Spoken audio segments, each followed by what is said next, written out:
Goeiedag almal, ons gaan begin om die 9 gawes van die Heilige Gees te behandel en ek is baie opgewonde daaroor. Die 9 gawes van die Heilige Gees het ons reeds, soos julle in die vorige 2 lesings kon raaklees in 1 Korintiërs 12 vanaf vers 1 tot 12. Daar kan julle dit gaan raaklees en ons gaan dit in 3 groepe deel, hierdie 9 gawes van die Heilige Gees, omdat hulle in 3 afsonderlike groepe val, maar onthou wat ek gesê het, dit is dieselfde Gees wat werk, dit is dieselfde Gees wat funksioneer. So die 3 groepe is openbaringsgawes, tweede groep is kraggawes, die derde groep is dan die spraakgawes. En ons gaan vandag begin by die openbaringsgawes. En die openbaringsgawes, kan jy in die Bybel gaan lees, is dan 'n woord van kennis. Die tweede een is 'n woord van wysheid, die gawe van 'n woord van wysheid, en die derde ene is dan die gawe van onderskeiding van gees. En die 3 word openbaringsgawes genoem, omdat dit iets is wat aan jou openbaar word. So maklik soos dit word aan jou openbaar, deur die Gees van God binne in jou. So dis iets wat binne in jou hart aan jou openbaar word, en dit word 'n gedagte binne in jou. So kom ons kyk. Heel eerstens 'n woord van kennis. So wat is die verskil tussen 'n woord van kennis en 'n woord van wysheid? Woord van kennis is wanneer die Heilige Gees spesifieke kennis aan jou oordra oor iemand, of oor iets, of oor 'n situasie, of oor 'n persoon se hartstoestand, of oor 'n persoon se persoonlikheid, maar dit onmenslik moontlik is. Dit is nie, maar vir my onmenslik moontlik, dit is onmoontlik, is menslik onmoontlik, om hierdie inligting te hê. Dit sal wees soos om gedagtes te lees. Dit sal soos wees om iemand se naam te ken, wat jy nog nooit ontmoet het nie. Dit sal wees om oor 'n situasie, 'n probleem oor iemand se lewe, in sy lewe te kry, wat jy nie geweet het daar is nie. Dit is om kennis te ontvang van iemand se hart en sy persoonlikheid. Jy kan gelees in 1 Samuel 16, waar Samuel vir Dawid gaan salf as die nuwe koning van Israel. En eers het Isaï al sy seuns voor hom gebring, en hulle het hierdie wonderlike name, Shaman, en ek weet nie wat nie, al hierdie name wat wonderlik brilliance, en shining, en strong one, en ek weet nie wat alles noem nie, beteken nie, en nie een van hulle was die een wat gesalf moes geword het nie. En toe Samuel vir Isaï vra, maar het jy nie nog gesien nie, toe gaan roep hy vir Dawid, wat toe nou nog skapies oppas in die heuwel, en hy kom toe daar aan, en onmiddellik wys die Here vir Samuel, maar dit is die toekomstige koning, want die Here sê vir Samuel, moenie kyk na die uiterlike nie, maar kyk na die innerlike, ek wys vir jou die innerlike. So 'n woord van kennis is om ook die innerlike van iemand te ken, want die uiterlike kan ons regtig mislei. Ons kan kyk na mense en ons kan dink hulle lewens is honkie-dorie, maar deur 'n woord van kennis kan die Here vir ons wys wat in daardie mense se lewens moet verander. 'n Woord van kennis is om te weet, soos toe Jesus in Johannes 4 by die Samaritaanse vrou by die put aangekom het hy vir haar gesê deur 'n woord van kennis, jy is nie getroud nie, en jy het al 5 mans gehad, en die man by wie jy nou is nie jou man nie. Dit is 'n woord van kennis, en is nie om haar te verneder nie, maar dit was omdat Jesus iets in haar lewe wou gedoen het, en hy wou aan haar sê, maar ek sien jou raak, ek weet wie jy is, ek het 'n doel met jou in jou lewe. So 'n woord van kennis praat oor die verlede of oor die hede of die huidige toestand. So dit kan in die verlede inpraat of oor die huidige toestand. En ek het al so baie vir mense gesê dat hulle altyd moet onthou, dat wanneer 'n profetiese woord gegee word, is dit soms 'n woord van kennis wat gegee word. So dit klink asof dit iets is wat in die toekoms is, maar die Here is besig om iets te bespreek wat op die huidige is, of die hede gebeur, of in die verlede gebeur. En partykeer kan dit ook andersom wees, dat dit klink asof dit iets in die verlede is, maar dis iets wat kom, want jy weet, die Here praat op verskillende maniere en hy praat buite tyd. So, as ons nou gaan kyk na 'n woord van kennis, verlede of hede inligting, is dit ons om sonde te wys, wat se sonde is in daardie mense se lewens, en natuurlik is dit weer eens nie om iemand in 'n verleentheid te stel nie, net soos wat die vrou by die put wat al 5 mans gehad het en saam met 'n man bly met wie sy nie getroud was nie, 'n sonde is, was dit vir Jesus ten doel daardie dag om haar uit 'n situasie uit te kry en vir haar waarde te gee en haar te roep na 'n hoër vlak in haar lewe. Dit is om 'n siektetoestand aan jou bekend te maak. Ek onthou, ek het eendag vir 'n vrou gebid vir spesifiek artritis, en die Here wys toe vir my, maar artritis is nie die probleem nie, onvergifnis is die probleem, en dat sy eers moes vergewe voor die artritis gesond word. So dit is ook 'n woord, deur 'n woord van kennis kon ek vir haar gesê, wie is daar in jou lewe wat jy nog nie vergewe het nie, want as jy daardie persoon vandag vergewe, gaan die Here jou genees. Dit is ook om die karakter van iemand vir jou te wys. Hy het vir Nathanael in Johannes 1 vers 43 tot 51 het Jesus vir Nathanael ontmoet, en hy het vir Nathanael gesien, ek het jou gesien sit daar onder die boom, en ek het nog nooit in my lewe so 'n opregte mens ontmoet soos wat jy is nie. So dit is ook om die karakter van iemand raak te sien, en die Here doen dit graag.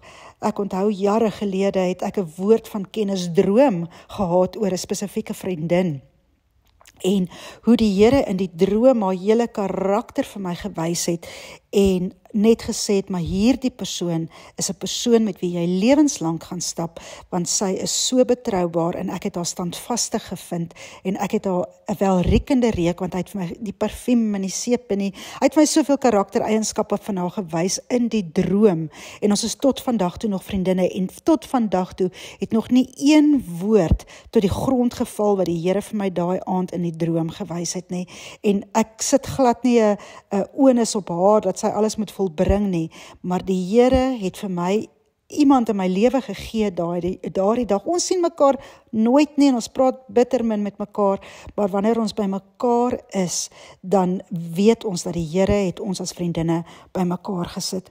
Die Here wys deur 'n woord van kennis vir jou iemand se emosies, en is nie noodwendig altyd 'n gees wat sekere emosies vorentoe bring nie.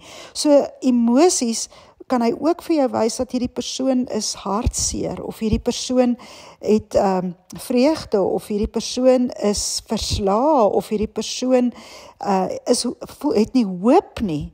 En hy kan vir jou kom wys deur 'n woord van kennis dat hierdie persoon so voel, en dat jy hulle dan moet bemoedig, en dan op 'n woord van kennis kom daar dan vanuit die spraakgawes uit 'n woord van bemoediging, en ons gaan later die spraakgawes hanteer.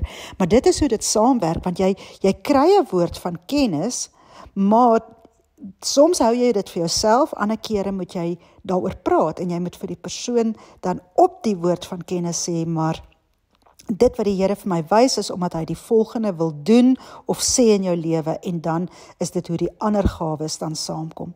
Die Here wys vir jou spesifieke feite.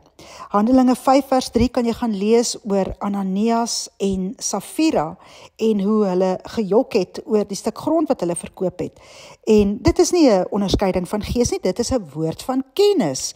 Hulle het gejok, dit was nou nie 'n leungees wat opgekom het nie, dit was 'n menslike leuen, maar hulle het vir die Heilige Gees gelieg, en die Here het deur 'n woord van kennis spesifieke feite oor hulle gegee. Dit wys vir jou die harte van mense, soos wat ek ook nou gesê het.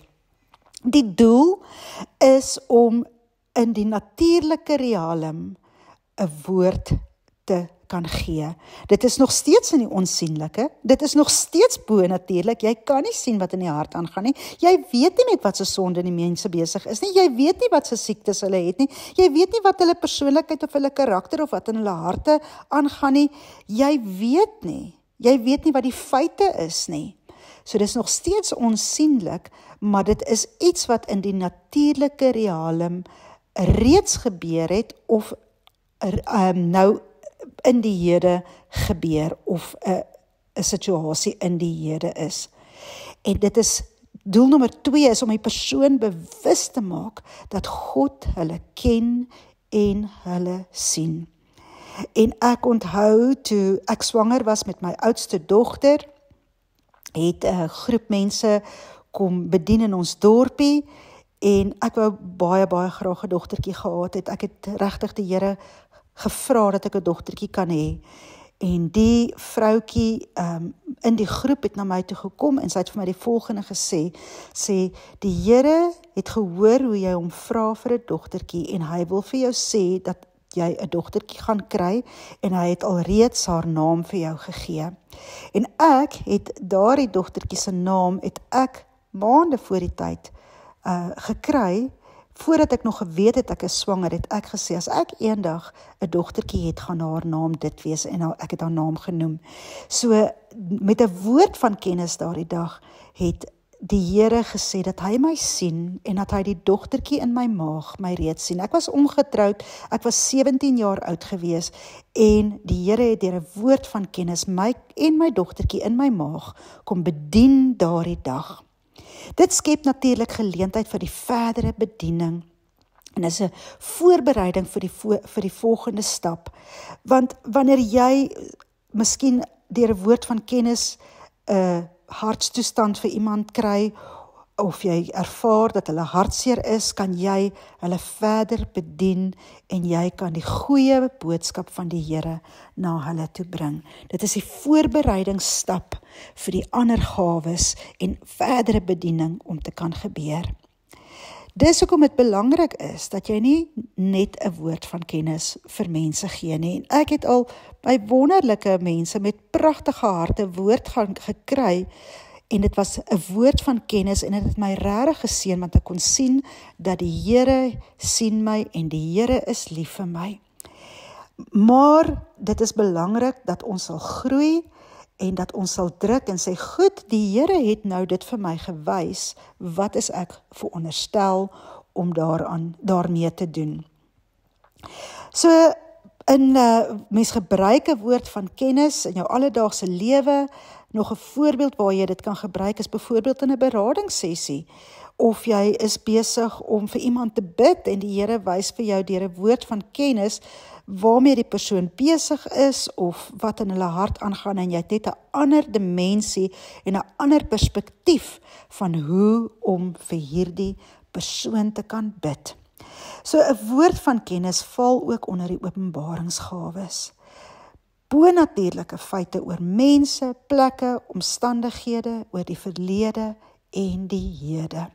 Ek het so 'n goeie vriend, of my man het so 'n goeie vriend, en hy sê altyd ek mag nie in sy oë kyk nie, want ek sien in sy hart in. En ons is so lief vir hom, ons is so lief vir sy vrou, en jy weet, dit is nie te sê dat as jy in iemand se oë of in hulle hart inkyk, dat die Here net vir jou nou gaan lelike goed wys nie. Die Here is lief vir mense, en die Here wil hê jy moet potensiaal raak sien in mense, sodat jy in hulle potensiaal kan inspreek. Die Here is nie 'n skinderbek nie.